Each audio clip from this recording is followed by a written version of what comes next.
Good morning. Sunday tech ടൈമിൻ്റെ പുതിയൊരു എപ്പിസോഡിലേക്ക് എല്ലാവർക്കും സ്വാഗതം. അപ്പോൾ അത്തം സ്റ്റാർട്ട് ചെയ്തിട്ടുണ്ട്. അടുത്ത ഞായറാഴ്ച ഓണാണ്.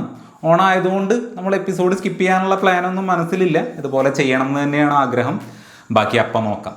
അപ്പോൾ വേറെ എന്താ, എല്ലാവരും സുഖമായിട്ട് ഇരിക്കുന്നു എന്ന് തന്നെ വിചാരിക്കുന്നു. OnePlus ഫോണുകളിൽ ചെറിയൊരു പണി കിട്ടിയത് നിങ്ങൾ അറിഞ്ഞിട്ടുണ്ടാകുമെന്ന് വിചാരിക്കുന്നു. ഇനി അറിയാത്തവരുടെ ശ്രദ്ധയിലോട്ട് ഞാൻ പറയാം. OnePlus 9 സീരീസിലുള്ള ഫോണുകളും അതേപോലെ 10 സീരീസിലുള്ള ഫോണുകളിലും ലാസ്റ്റ് സോഫ്റ്റ്വെയർ അപ്ഡേഷൻ ചെയ്തതിന് ശേഷം മദർ ബോർഡ് അടിച്ചു പോകുന്ന ഒരു പ്രശ്നം വളരെ കാര്യമായിട്ട് തന്നെ വളരെ വ്യാപകമായിട്ട് റിപ്പോർട്ട് ചെയ്യുന്നുണ്ട്. സോ നിങ്ങളുടെ കയ്യിൽ ഈ പറയുന്ന OnePlus 9 series, 10 series, even 11 series ആണെങ്കിൽ കൂടി സോഫ്റ്റ്വെയർ അപ്ഡേഷൻ എന്ന് പറയുന്ന സംഭവം ഉണ്ടല്ലോ, അതൊന്ന് സ്കിപ്പ് ചെയ്യുക. പ്രത്യേകിച്ച് ഓട്ടോ അപ്ഡേറ്റ് ഓൺ ആക്കി വെച്ചിട്ടുണ്ടെങ്കിൽ അത് ഓഫ് ചെയ്ത് വെക്കുക. അതേപോലെ തന്നെ ഈ ഒരു OnePlus എന്ന് പറയുന്ന കമ്പനി ശരിക്കും BBK ഇലക്ട്രോണിക്സ് എന്ന് പറയുന്ന ആ ഒരു വലിയ കമ്പനിയുടെ താഴെ വരുന്നതാണ്. ഇപ്പോൾ Oppo, Realme, OnePlus, IQ, Vivo ഇതൊക്കെ ഈ ഒരു BBK ഇലക്ട്രോണിക്സിൻ്റെ താഴെ വരുന്ന കമ്പനികളാണ്.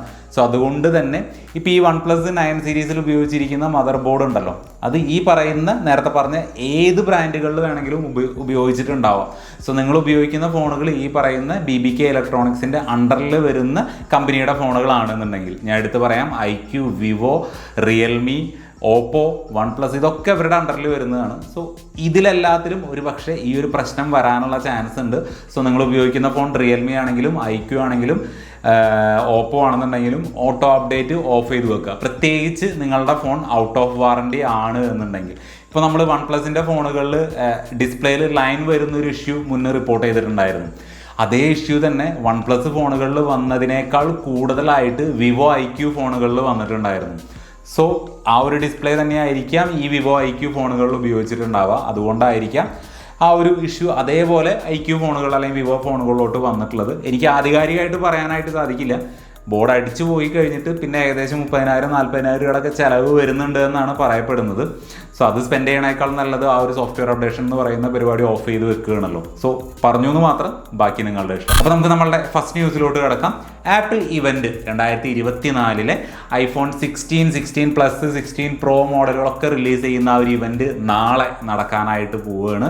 ആ ഒരു ഇവൻറ്റിൽ തന്നെ iPad mini, iWatch 10 സീരീസ്, അതേപോലെ വാച്ച് അൾട്ര 3rd ജനറേഷൻ, എയർപോഡുകൾ കാര്യങ്ങളൊക്കെ എക്സ്പെക്ട് ചെയ്യുന്നുണ്ട്. നാളെ രാത്രി 10 മണിക്ക് നമുക്ക് അതിൻ്റെ ഫുൾ ഡീറ്റെയിൽ കാര്യങ്ങളൊക്കെ അറിയാനായിട്ട് സാധിക്കും. അതേപോലെ നാളെ ഉച്ചയ്ക്ക് 12 മണിക്ക് മോട്ടോറോളയുടെ സൈഡിൽ നിന്ന് മോട്ടോ റേസർ 50 എന്ന് പറയുന്ന അവരുടെ ഫ്ലിപ്പ് ഫോൺ ഇന്ത്യയിൽ ലോഞ്ച് ചെയ്യുന്നുണ്ട്. അതേപോലെ തന്നെ നാളെ ഉച്ചയ്ക്ക് 12 മണിക്ക് തന്നെയാണെന്ന് തോന്നുന്നു റിയൽമിയുടെ സൈഡിൽ നിന്ന് റിയൽമി നാർസോ 70 ടർബോ എന്ന് പറയുന്ന ഫോണും ഇന്ത്യയിൽ നാളെ ലോഞ്ച് ചെയ്യുന്നുണ്ട്. സോ ഐഫോണിന് കട്ട കോമ്പറ്റീഷനായിട്ടാണ് മോട്ടോറോള അതേപോലെ റിയൽമി ഫോണുകൾ നിൽക്കുന്നത്. എന്തായാലും റിയൽമിയുടെ ഫോൺ കുറച്ച് കാണാനൊക്കെ നല്ല ലുക്ക് ഉണ്ട് കേട്ടോ. അതിൻ്റെ ആ ഒരു ക്യാമറ റൗണ്ട് ഡിസൈനൊക്കെ മാറ്റം വരുത്തിയിട്ടുണ്ട്. ഒരു യെല്ലോ ബ്ലാക്ക് കോമ്പിനേഷനൊക്കെ അത്യാവശ്യം നന്നായിട്ടുണ്ട്. അതുപോലെ തന്നെ 7300 എന്ന് പറയുന്നത്, അതായത് ഡിമെൻസിറ്റി 7300 എന്ന് പറയുന്ന ചിപ്സെറ്റ് വെച്ചിട്ടാണ് ആ ഒരു ഫോൺ വരുന്നത്. മറ്റേതിലും അത് തന്നെയാണ് കേട്ടോ. മോട്ടോറോള റേസർ 50 എന്ന് പറയുന്ന ഫോൺ ഉണ്ടല്ലോ, അതിലും ഈ പറയുന്ന ഡിമെൻസിറ്റി 7300 എന്ന് പറയുന്ന ചിപ്സെറ്റ് വെച്ചിട്ട് തന്നെയാണ്. സാംസങ് ഗാലക്സി A സീരീസിൽ ഏറ്റവും വില കുറഞ്ഞ ഫോണായിട്ടുള്ള സാംസങ് ഗാലക്സി A06 എന്ന് പറയുന്ന ഫോൺ കഴിഞ്ഞ ആഴ്ച ഇന്ത്യയിൽ ലോഞ്ച് ചെയ്തിട്ടുണ്ട്. പ്രത്യേകിച്ച് വെടി, പുകയോ കാര്യങ്ങളോ ഒന്നും ഉണ്ടായിരുന്നില്ല കേട്ടോ. ഒരു അനൗൺസ്മെൻറ്റോ കാര്യങ്ങളോ ഒന്നും ഉണ്ടായിരുന്നില്ല. അവരുടെ ഒഫീഷ്യൽ വെബ്സൈറ്റ് അതുപോലെ ആമസോൺ, ഫ്ലിപ്കാർട്ടിലൊക്കെ ഇത് ഡയറക്റ്റ് അങ്ങ് ലോഞ്ച് ആവുകയാണ് ചെയ്തത്. പിന്നെ ഇത് A സീരീസ് ആണ്, അതുകൊണ്ട് തന്നെ ഓഫ്ലൈൻ മാർക്കറ്റിനെ കൂടുതൽ കോൺസെൻട്രേറ്റ് ചെയ്തിട്ടാണ് ഈ ഒരു ഫോൺ വരുന്നത്. A06 എന്ന് പറയുന്ന ആ ഒരു ഫോണിൽ മീഡിയാടെക്കിൻ്റെ ഹീലിയോ G85 എന്ന് പറയുന്ന പ്രോസസ്സറാണ് വെച്ചിട്ടുള്ളത്. അതൊരു 4G പ്രോസസ്സറാണ്. 10,999 രൂപ അല്ലെങ്കിൽ 9,999 രൂപയ്ക്കൊക്കെ അത് കിട്ടാനായിട്ട് ചാൻസ് ഉണ്ട്. സോ വില കുറഞ്ഞ സാംസങ് ഫോൺ നോക്കുന്നവർക്ക് സാംസങ് ഗാലക്സി A06 എന്ന് പറയുന്ന ഫോൺ കൺസിഡർ ചെയ്യാം. എൻ്റെ ഒരു അഭിപ്രായത്തിൽ നിങ്ങൾ ആ ഒരു ഫോൺ എടുക്കണ്ട എന്നുള്ളതാണ് കേട്ടോ. കാരണം ഇപ്പോൾ 9,000 രൂപ മുതൽ അല്ലെങ്കിൽ അതിൽ താഴെ മുതൽ നമുക്ക് 5G ഡിവൈസുകൾ അവൈലബിൾ ആണ്. സോ അതുകൊണ്ട് തന്നെ ഗാലക്സി A06 എന്ന് പറയുന്ന 4G ഡിവൈസ് ഇനി ആ ഒരു പ്രൈസിൽ കൺസിഡർ ചെയ്യേണ്ടതെന്നാണ് എൻ്റെ ഒരു പേഴ്സണൽ അഭിപ്രായം. ഗൂഗിൾ പിക്സൽ 9 Pro Fold എന്ന് പറയുന്ന ഫോൺ ഫ്ലിപ്കാർട്ടിൽ അതിൻ്റെ സെയിൽ സ്റ്റാർട്ട് ചെയ്തിട്ടുണ്ട്. 1,72,000 രൂപയ്ക്കാണ് ആ ഒരു ഫോൺ ഫ്ലിപ്കാർട്ടിൽ വിൽക്കുന്നത്. അതുകൂടാതെ കാർഡ് ഓഫർ, പിന്നെ എക്സ്ചേഞ്ച് ഓഫർ അങ്ങനെയൊക്കെ അഡീഷണൽ ആയിട്ട് കാണിക്കുന്നുണ്ട്. എന്തായാലും അതിൻ്റെ സെല്ലിംഗ് പ്രൈസ് വരുന്നത് 1,72,000 രൂപയാണ്. ഇൻഫിനിക്സിൻ്റെ സൈഡിൽ നിന്ന് ഹോട്ട് 50 എന്ന് പറയുന്ന ഒരു 5G ഡിവൈസ് കഴിഞ്ഞ ആഴ്ച ഇന്ത്യയിൽ ലോഞ്ച് ചെയ്തിട്ടുണ്ട്. അതിൻ്റെ സെയിലും സ്റ്റാർട്ട് ചെയ്യാൻ പോകുന്നത് 9-ാം തീയതി, അതായത് നാളെ ഉച്ചയ്ക്ക് 12 മണിക്കാണ് ഈ ഒരു ഇൻഫിനിക്സ് ഹോട്ട് 50 എന്ന് പറയുന്ന ഫോണിൻ്റെ ഫസ്റ്റ് സെയിൽ സ്റ്റാർട്ട് ചെയ്യാനായിട്ട് പോകുന്നത്. ഈ ഒരു ഫോണിൻ്റെ പ്രൈസ് നോക്കുകയാണെങ്കിൽ 4GB റാം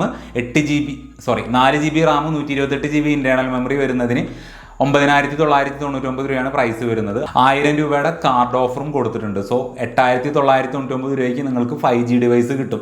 സോ അതുകൊണ്ടാണ് ഞാൻ നേരത്തെ പറഞ്ഞ സാംസങ് ഗാലക്സി A06 ഒന്ന് സ്കിപ്പ് ചെയ്താലും ഇതുപോലുള്ള ഫോണുകൾ ഉണ്ട് എന്നുള്ളത്.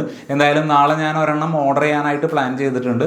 നോക്കട്ടെ, കിട്ടിക്കഴിഞ്ഞാൽ അതിൻ്റെ ഡീറ്റെയിൽ കാര്യങ്ങളൊക്കെ ഞാൻ ഈ ഒരു ചാനലിൽ തന്നെ ഷെയർ ചെയ്യാം. മോട്ടറോളയുടെ സൈഡിൽ നിന്ന് മോട്ടറോള Razr 50S എന്ന് പറയുന്ന, അതായത് ഫ്ലിപ്പ് സീരീസിൽ മോട്ടറോളയുടെ സൈഡിൽ നിന്നുള്ള കുറച്ചും കൂടി ബഡ്ജറ്റ് ഫ്രണ്ട്ലി ആയിട്ടുള്ള ഒരു ഫോണിൻ്റെ ഡീറ്റെയിൽ കാര്യങ്ങളൊക്കെ HDR 10+ന്റെ സർട്ടിഫിക്കേഷൻ വെബ്സൈറ്റിൽ സ്പോട്ട് ചെയ്തിട്ടുണ്ട്. സോ അധികം വൈകാതെ മോട്ടോ Razr 50S എന്ന് പറയുന്ന ഫോൺ ഇന്ത്യ അടക്കം ഗ്ലോബലി അതിൻ്റെ അനൗൺസ്മെന്റ് പ്രതീക്ഷിക്കുന്നുണ്ട്.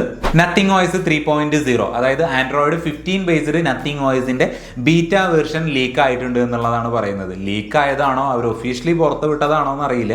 എന്തായാലും ഇപ്പോൾ പല സ്ഥലങ്ങളിലും, അതായത് പല യൂട്യൂബ് ചാനലുകളിലും ഈ ഒരു നത്തിങ് OS 3.0ന്റെ ഡീറ്റെയിൽ കാര്യങ്ങളൊക്കെ ഇപ്പോൾ വന്നു തുടങ്ങിയിട്ടുണ്ട്. സോ അത് കണ്ടപ്പോൾ എനിക്ക് മനസ്സിലായത് ബൂട്ട് സ്ക്രീനിൽ നിന്ന് തന്നെ അതിൻ്റെ ചേഞ്ച് തുടങ്ങുന്നുണ്ട്. ആ ഒരു പഴയ രീതിക്ക് അല്ല ഇപ്പോൾ ഫോൺ ബൂട്ടായി വരുന്നത്. അതേപോലെ കസ്റ്റമൈസേഷൻ കാര്യങ്ങളിലൊക്കെ കാര്യമായിട്ടുള്ളൊരു വ്യത്യാസം വന്നിട്ടുണ്ട്. ഞാനതിൽ ശ്രദ്ധിച്ചത് അവരുടെ AI ഫീച്ചേഴ്സ് എന്താണെന്നുള്ളത് ഒരിക്കലും മെൻഷൻ ചെയ്ത് കണ്ടില്ല. മേ ബി അത് വരും ദിവസങ്ങളിൽ കൂടുതൽ കാര്യങ്ങൾ പുറത്തു വരുമായിരിക്കാം.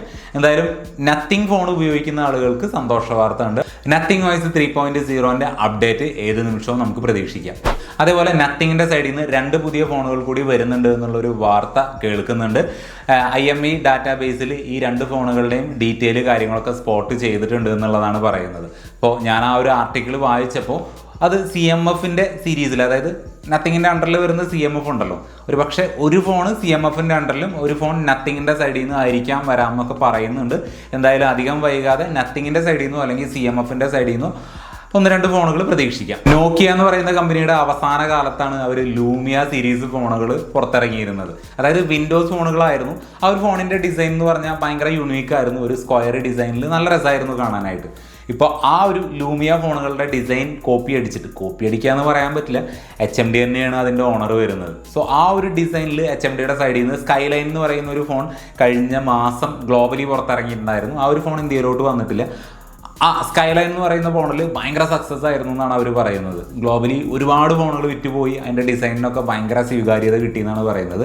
ഇപ്പോൾ ലൂമിയ സീരീസിൽ 1020 എന്ന് പറയുന്ന ഒരു മോഡൽ ഉണ്ടായിരുന്നു. അതിൻ്റെയും ഒരു റീബ്രാൻഡഡ് എന്ന് പറയാൻ പറ്റില്ല അല്ലേ, അതും റീബോൺ ചെയ്യാൻ പോവുകയാണെന്നാണ് പറയുന്നത്. ആ ഒരു ഡിസൈനിൽ HMD എന്ന് പറയുന്ന ബ്രാൻഡിങ്ങിൽ ഒരു ആൻഡ്രോയിഡ് ഫോൺ അധികം വൈകാതെ അവർ പുറത്തിറക്കാനായിട്ട് പോവുകയാണെന്നാണ് പറയുന്നത്. റിയൽമിയുടെ സൈഡിൽ നിന്ന് P2 Pro എന്ന് പറയുന്ന ഫോൺ വരുന്ന 13-ാം തീയതി ഇന്ത്യയിൽ ലോഞ്ച് ചെയ്യുന്നുണ്ട്.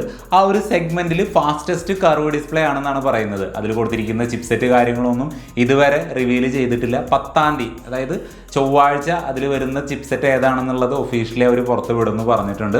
80 വാട്ടിൻ്റെ ഫാസ്റ്റ് ചാർജിങ് കാര്യങ്ങളൊക്കെ സപ്പോർട്ട് ചെയ്യുന്നുണ്ട്. 5200 mAh ബാറ്ററി ഒക്കെ വരുന്നുണ്ട്. റിയൽമി P2 Pro എന്ന് പറയുന്ന ഫോൺ 13-ാം തീയതി ഇന്ത്യയിൽ ലോഞ്ച് ചെയ്യുന്നുണ്ട്. സാംസങ് ഗാലക്സി Z Fold 6 എന്ന് പറയുന്ന ഫോണിൻ്റെ ഒരു സ്പെഷ്യൽ എഡിഷൻ അധികം വൈകാതെ ചൈനയിലും അതേപോലെ കൊറിയയിലും ലോഞ്ച് ചെയ്യുന്നുണ്ട്. മറ്റ് രാജ്യങ്ങളിലോട്ടൊന്നും ഈ ഒരു ഫോൾഡ് 6 സ്പെഷ്യൽ എഡിഷൻ കിട്ടാനായിട്ട് സാധ്യതയില്ല എന്നുള്ള റൂമേഴ്സാണ് ഇപ്പോൾ കേൾക്കുന്നത്. എന്തായാലും ഈ ഒരു സ്പെഷ്യൽ എഡിഷൻ്റെ കാര്യം നോക്കുമ്പോൾ ഡിസൈനിൽ ചെറിയൊരു വ്യത്യാസം ഉണ്ട് എന്നാണ് പറയുന്നത്. അതായത് ഒരു ക്യാമറ മൊഡ്യൂളിലൊക്കെ കാര്യമായിട്ടുള്ളൊരു മാറ്റം അവർ കൊണ്ടുവന്നിട്ടുണ്ട്.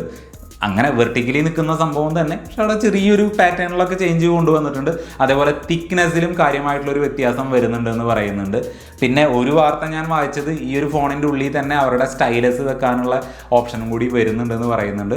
എന്തായാലും ഇന്ത്യയിലോട്ട് ഈ ഒരു ഫോൺ വരാനായിട്ട് പോകുന്നില്ല. എക്സ്ക്ലൂസീവ് ഫോർ ചൈന ആൻഡ് കൊറിയയാണ്. സാംസങ് ഫോണുകൾക്ക് വേണ്ട ഏറ്റവും ലേറ്റസ്റ്റ് സോഫ്റ്റ്വെയർ ആയിട്ടുള്ള One UI 6.1.1ന്റെ സോഫ്റ്റ്വെയർ അപ്ഡേഷൻ അവർ പുറത്ത് വിട്ടിട്ടുണ്ട്. ഗാലക്സി S24 സീരീസിനും അതേപോലെ ഫോൾഡ് 5 സീരീസ് ഫോൾഡ് ഫ്ലിപ്പ് 5 സീരീസുകൾക്കും ഈ ഒരു 6.1.1ൻ്റെ സോഫ്റ്റ്വെയർ അപ്ഡേഷൻ ഇപ്പോൾ കിട്ടുന്നുണ്ട്. എൻ്റെ ഒരു അഭിപ്രായത്തിൽ ചാടിക്കേറി ചെയ്യേണ്ട, കുറച്ചും കൂടി കഴിഞ്ഞിട്ടൊന്ന് ഇതിൻ്റെ വിവരങ്ങളൊക്കെ അറിഞ്ഞിട്ട് ചെയ്താൽ മതി. അല്ലെങ്കിൽ മറ്റ് ഫോണുകളിലോട്ടൊക്കെ ഇത് വരുന്നതിനോട് കൂടിയിട്ട് ചെയ്താൽ മതി. ചാടിക്കേറി ആരും ചെയ്യാനായിട്ട് നിൽക്കണ്ട. പിന്നെ ഫോൾഡ് 5 ആണെന്നുണ്ടെങ്കിൽ വാറണ്ടി കഴിഞ്ഞിട്ടുണ്ടാവും. S24 സീരീസ് ആണെങ്കിൽ ഇപ്പോൾ ഓൾറെഡി വാറണ്ടി പീരീഡിലായിരിക്കും. സോ ബോർഡ് പോയാലും അതേപോലെ ഗ്രീൻ ലൈനിൽ ഇഷ്യൂ കാര്യങ്ങളൊക്കെ വന്നിട്ടുണ്ടെങ്കിൽ വാറണ്ടിയിൽ റീപ്ലേസ്മെൻറ്റോ റിപ്പയറിങ്ങോ കിട്ടാൻ ചാൻസ് ഉണ്ട്. സോ വാറണ്ടിയിലുള്ള ഫോണുകൾ ധൈര്യമായിട്ട് ചെയ്യാം. വാറണ്ടി കഴിഞ്ഞ ഫോണുകളാണെന്നുണ്ടെങ്കിൽ ഒന്ന് കാത്തിരുന്നിട്ട് സോഫ്റ്റ്വെയർ അപ്ഡേഷൻ ചെയ്താൽ മതി. വിവോയുടെ സൈഡിൽ നിന്ന് അവരുടെ T സീരീസിൽ വിവോ T3 Ultra എന്ന് പറയുന്ന ഫോൺ ഈ മാസം 12-ാം തീയതി ഇന്ത്യയിൽ ലോഞ്ച് ചെയ്യുന്നുണ്ട്. ഫ്ലിപ്കാർട്ടിൽ അതിൻ്റെ ടീസർ കാര്യങ്ങളൊക്കെ കൊടുത്തിട്ടുണ്ട്.